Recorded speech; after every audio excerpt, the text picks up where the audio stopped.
So here we will stop. We have received 3 questions in advance. So I will stop here and ask Kamle Sahib, should we take these 3 questions which are in front of us first, or do we have any other pressing question that you would like to take first?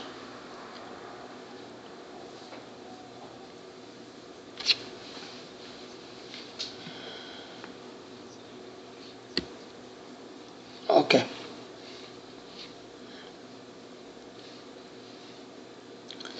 So question number 1. In our previous Sunday morning session, we talked about the plano Jamat Khana and symbol of 9 in plano Jamat Khana. This is a large question. So what I'd like to do, with your permission, we will start with this question in our next session. This one right here, about the symbol of 9 in plano Jamat Khana, because this will take more than 20-30 minutes to explain. It's a beautiful session. So if you give me permission, I would like to hold on this question number 1, but I will go ahead and take question number 2 and question number 3 first, for sake of saving time, and then if we have a time we can come back to it. Question number 2. What motivates us in the very beginning to embark on the journey of seeking ilm in our worldly life? Is it our soul that plays a pivotal role and pushes us to initiate the ilmi journey, or is it our intellect that plays a major role in the initiating of our ilmi journey in the worldly life? Okay. This is a full loaded question, because I believe he is in his deeper hidden question is not only in our worldly life, meaning physically or circular education, but how do we start on this journey? And I believe that is the question. There are 3 levels of belief. 3 levels of belief. Ilmul Yaqeen, the certainty of knowledge. Ainul Yaqeen, certainty of eye. Haqqul Yaqeen, certainty of truth. If there are 3 levels of belief, then there are 3 levels of ilm, knowledge. That is the action that we take physically at the level of Shariat, meaning our journey begins with the physical body and Shariat. What is our Shariat in our tariqah? We only have 3 physical Shariat. That is the first path on our journey. 3 times dua, the son and chand madlas are part of our faraz and Shariat in our tariqah. That's where we begin to embark on the journey. You will say, what does motivate us? Initially, as a child, we do what our parents do. We do what we were told to do. Shariat is the example of a child. Child does what his parents do, and child does what he is told to do. And that what motivates us initially. because our parents are doing it, our older brothers and sisters are doing it, so we are doing it.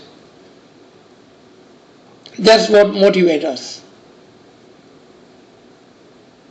initially. Then, as we grow up, as we receive the rational soul and intellect, we start to do things with understanding, and that is what we call tariqat, the second level of our tariqat, meaning we learn the tariqah, we understand the tariqah, and then because we like it, it motivates us to walk on that path. And that is the second ilmi journey toward our soul. First was toward our physical discipline. I'm going to repeat this. The difference between the first one and the second one. First one was Shariat toward the discipline. Second one is the tariqat toward the journey of the soul. Because we have learned the discipline. Now we have learned what to do and why we are doing it. So this journey of the tariqat is from physical to spiritual, from body to soul.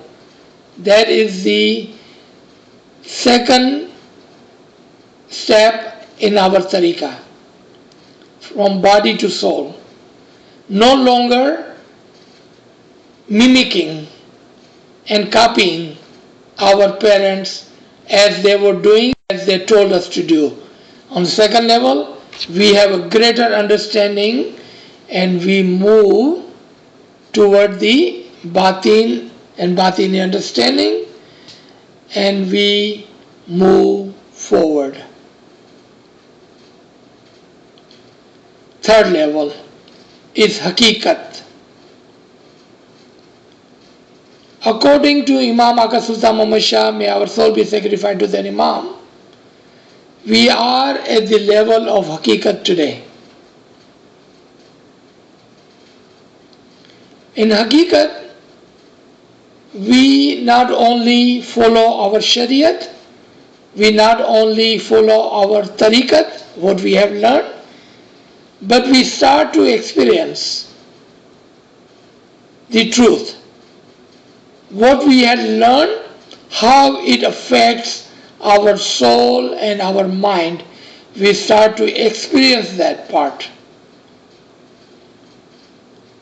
And that is the third level of this journey. What motivates us at this point? Because when we apply our tariqat, our learning, it gives us inner peace, inner understanding, and we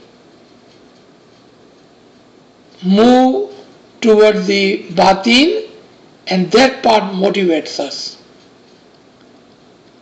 in our worldly life, in our physical life, in our 4 days of zindagi that we have today. The next question, do we have the free will in the life hereafter as we do have in this world? Yes. Yes, we do. But at different levels. Because this question does not ask me when and how. So the question would be, when do we lose our free will and when we do have our free will? Or who loses their free will and who has the free will? When we die, and if we have not done what we were supposed to do to free our soul, then we do not have free will. So even without the free will hereafter, because we no longer have free will or the physical body to be hindrance. We don't have this world to become the hindrance. So what happens? We freely, not with a free will, we freely do the ilmi classes, just like we having one today, and we do the ibadat, obedience, because we have nothing else to do. There is no world, there is no hindrance, there is no brother and sister, there is no relatives, there is no friend, there is no job, there is no money, there is no house, but we have one single purpose now. And unwillingly, without the free will, but very freely, we do ilmi learning, the ilm of the Imam I'm talking about. Here we have a choice to learn the information or learn the knowledge or learn the ilm Imam. We have three choices today. Over there, you only be learning one kind of ilm.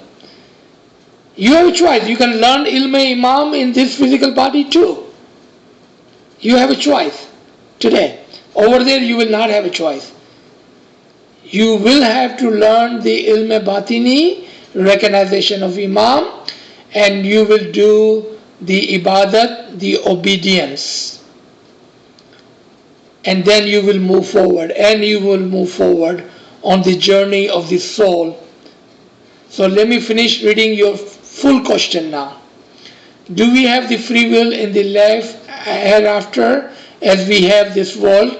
If yes, then because of the free will of the soul, do you think that the soul will be reluctant to gain knowledge in the life hereafter, as it does refrain itself from taking ilm during worldly life? So I believe I have answered your question. Depends on where you end in this world. If you do not finish in this world, freeing your soul, then you will not have a free will. And yes, you will have a free will if you have free your soul, and no, you will not resist. Because there, the veil will be removed. You will understand, you will know that what is good for your soul, so you will not resist. Today, because we don't understand, we run after information. We run after the world. We waste our time. Over there, the veil will be removed. On only ilm will be available is ilm Imam, and only obedience is available is the pure obedience of the Imam, the ibadat. There can be a complete lecture on these two questions. Subhanallah, thank you for asking. Great question. Ji.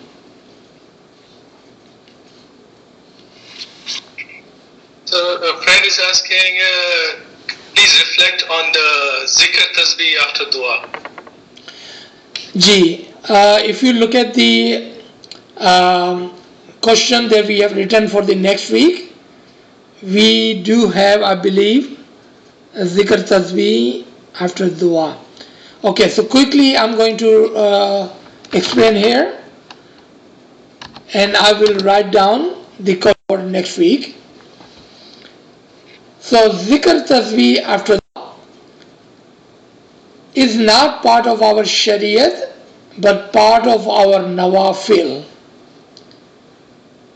And we have few nawafil in our rites and rituals. For example, the Ginan recitation up front. That is part of our nawafil. What is nawafil? Extraordinary ibadat. Reciting Ginan, listening to Ginan is part of our extraordinary ibadat. Just like that, the zikr, the tasbiyat of the mushkil asan and tasbiyat of the girya wa zari. The word girya wa zari tells us that it's supposed to be at the higher level of supplication, at the highest level, with girya and zari. गिरियान होकर आंसुओं के साथ ये तस्बीह होनी चाहिए. But it is the symbolic tasbih that we say in Jamat Khana with the Jamat, but that should be part and parcel of our daily practice during the daytime to do the Giriya Wazari. And that is part of our Nawafil, individual offering and supplication. It's not part of our Shariat.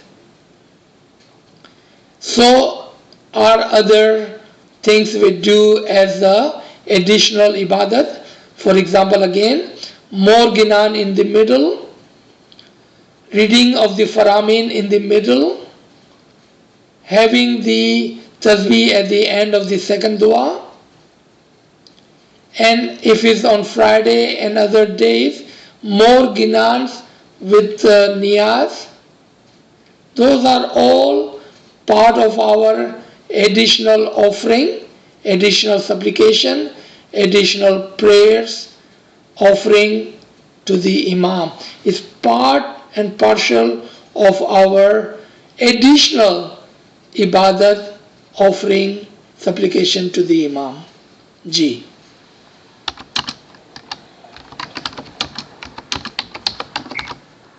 Sir, I don't see any question in the chat room.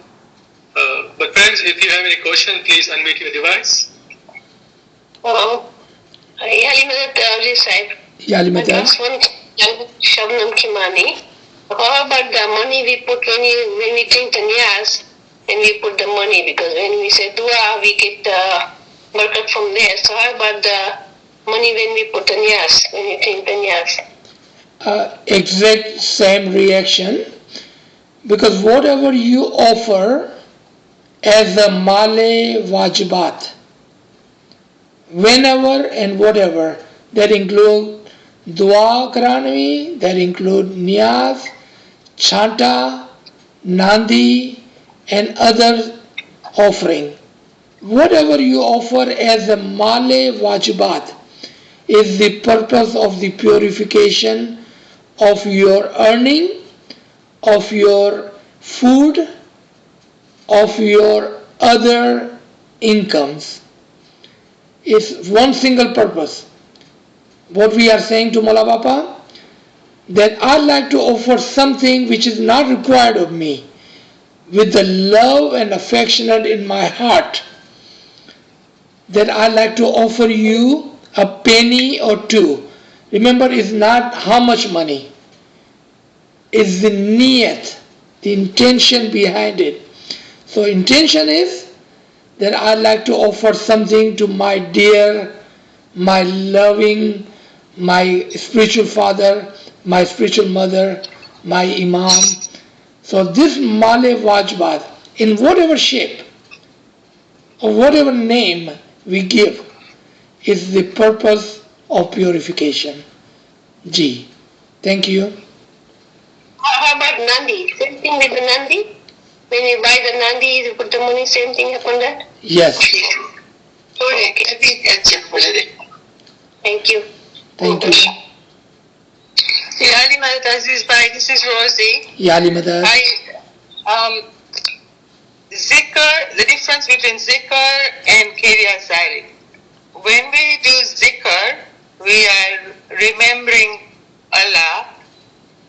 This is my understanding. When we are doing Kirya Zari, we are always asking something, like wanting something. So we say, tasbih Ali Turempa Yamola to Fazal Kar, or different tasbihs like forgive my sins, give me this, give me that. Different tasbihs have supposedly different meanings. So it seems like they're always doing this tasbih, like they're always wanting. But Giryazai is independent, right? We are doing out of, both we are doing out of love, but zikr is it's unconditional. It's just pure remembrance. So would you say it's better to do zikr and remember the names of the imams and all, rather than doing Giryazai where we are wanting stuff? If you give me permission, this is understanding, but I would not say this is a complete understanding. So please forgive me for saying this. Zikr and Giryazari should be the part and parcel of your remembrance, because those zikr, those remembrance which are without the emotion, without the tears and feeling in our heart, just saying yali yali yali umar bitaya, yali yali karte umar bitaya, Ali na mila humko. You know why? Because there was no Giryazari, there was no feeling behind it. Giryazari is the tradition of our peers, our dais, our prophets. Look at how Dawood alayhi salam did his Giryazari and his zikr. He never did zikr without Giryazari. Zikr and Giryazari are one and the part and parcel of same remembrance. Of course, sometime when we are collectively doing zikr, tasbiyat and Jamat Khana, sometimes we do not have those feelings and we do not feel like crying.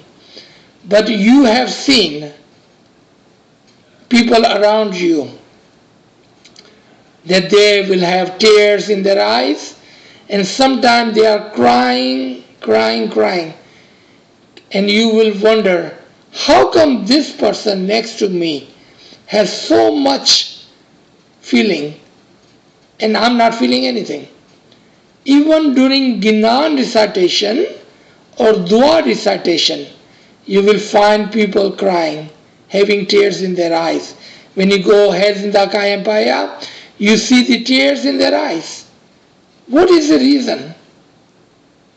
Because they understand that every remembrance, regardless of the name, dua, ginan, zikr, tasbih, they include their offering of Giryazari in each and every one of them.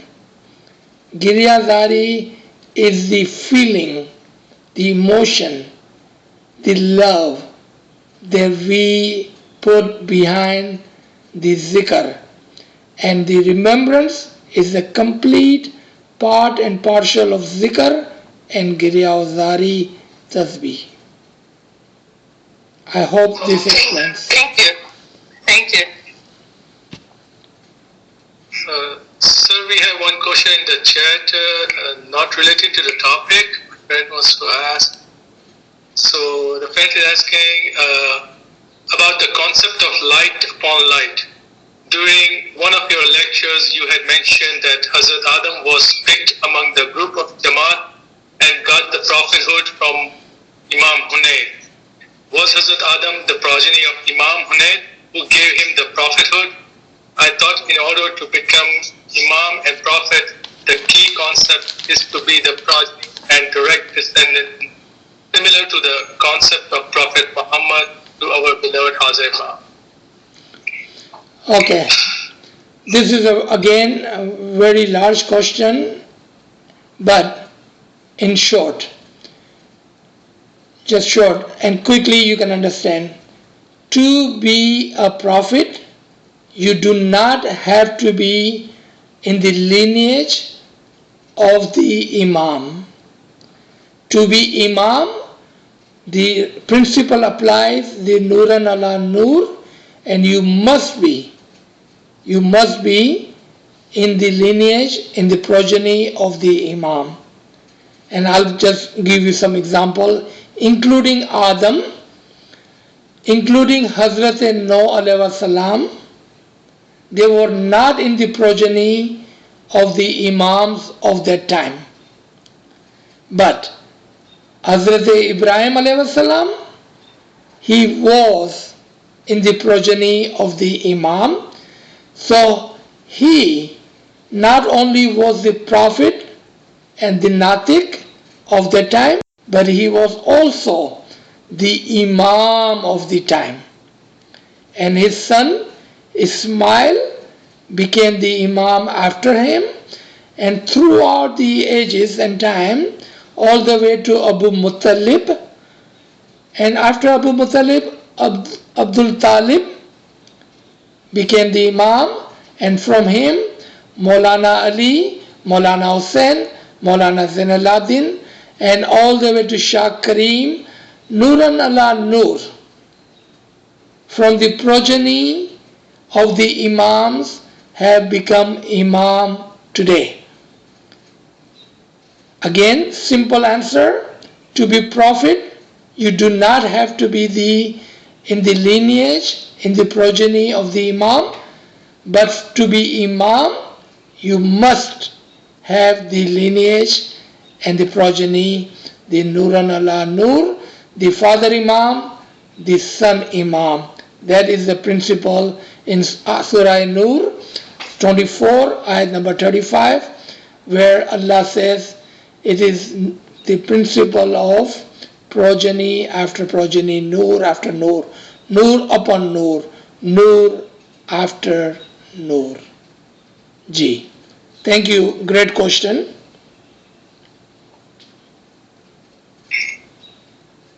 So we do not have any question in the chat.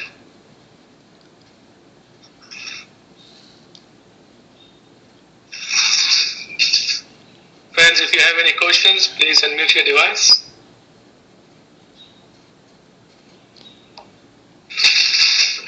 One more question, Aziz sahib. Ji. Do we call Mola Bapa as Allah? Well, some of us do. We call him Ali Allah. As per Imam Aka Sultan Muhammad Shah, may our soul be sacrificed to the Imam, at the Mission Conference 1945 in Mombasa, in Dar es Salaam, have said that saying Ali Allah is correct, and if you cannot say Ali Allah, meaning if you do not believe Imam is Allah, then you should not recite the dua. That's how strong this farman is. Without saying, without knowing, because if you do not believe that Imam is Ali Allah, with the nur of the Ali and Allah in him, then how would we do supplication, obedience to him? So your answer short, yes. The question should be how. The question should be how is he Ali Allah? That is the question. Not he is or not. Ji. Okay. So in the dua, like in school, na te koi ti peda thayo, na te nati koi peda thayo. Ine saman bijo koi nati. So in kul wala hadala, right?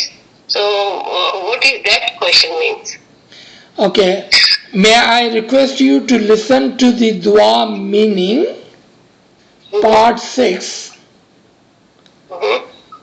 and that will explain the concept of Ali Allah and concept of Kullu Wallahu Ahad.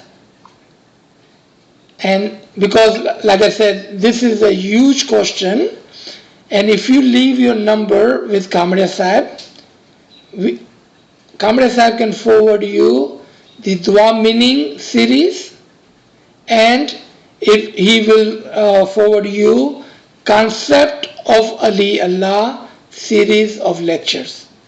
If you truly wanted to learn about this, the material and lectures are already available for those who like to learn more about this concept. Because this concept is not for everybody. G. I did learn from Newit Saiba a lot, but I still will ask the question because I did learn from Newit Saiba. They teach us a lot because I listen to her every day. She's very good. She's doing very, very good things. So I'm learning from her a lot, but still I have only one question that why it says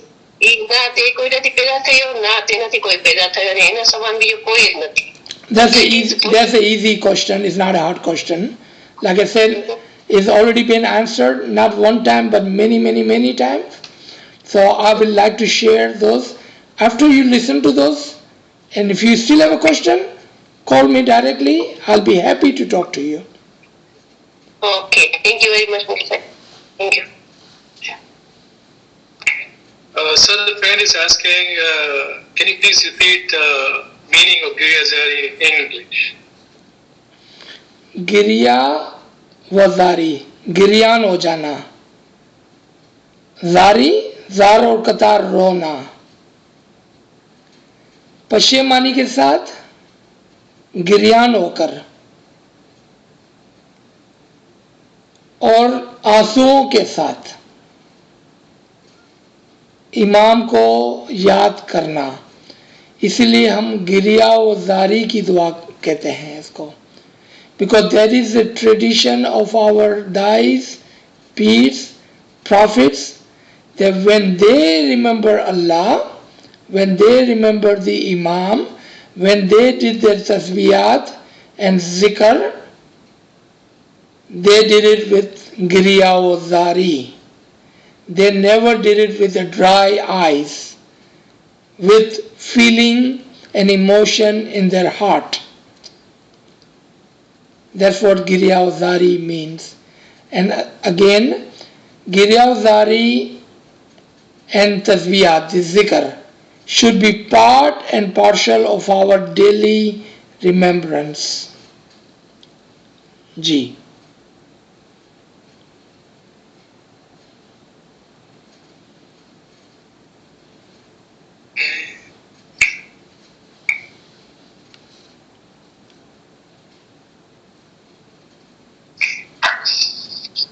Can I ask a question? G.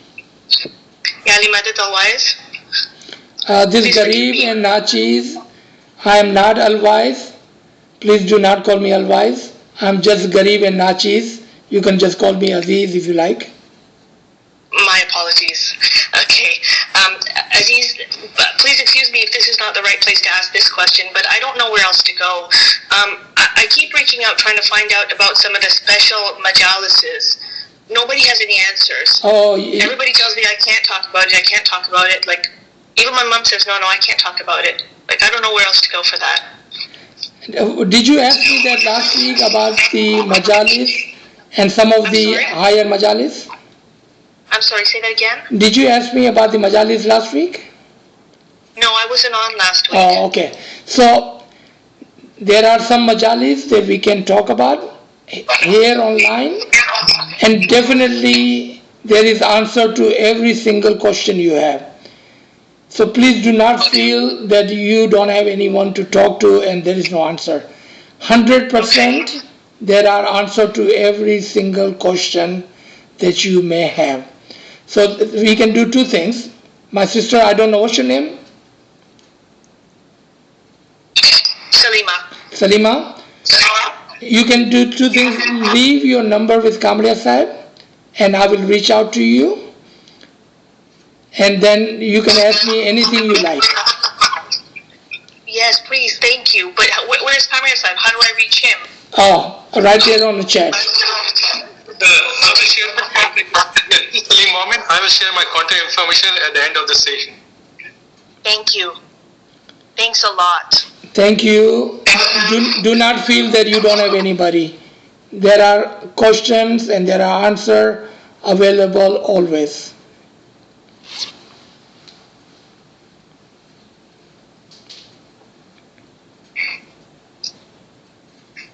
So I think we have gone to the overtime. Thank you everybody again. May Mola be with you and may Mola bless you with a great and deeper understanding, the batin understanding of our tariqah. May Mola take you and fulfill all your wish, all your good wish, as you see, and give you lot of barakat, and lot of barakat. Ameen, Ya Rabbal Alameen. Thank you everybody. See you all later on today. We have another session at 1 o'clock, our time, Central Time. Yali Madad, Yali Madad. Ali Madar, thank you very much. Yani Madad, thank you, Aziz sir. Very good job. Yali Madad, Yali Madad.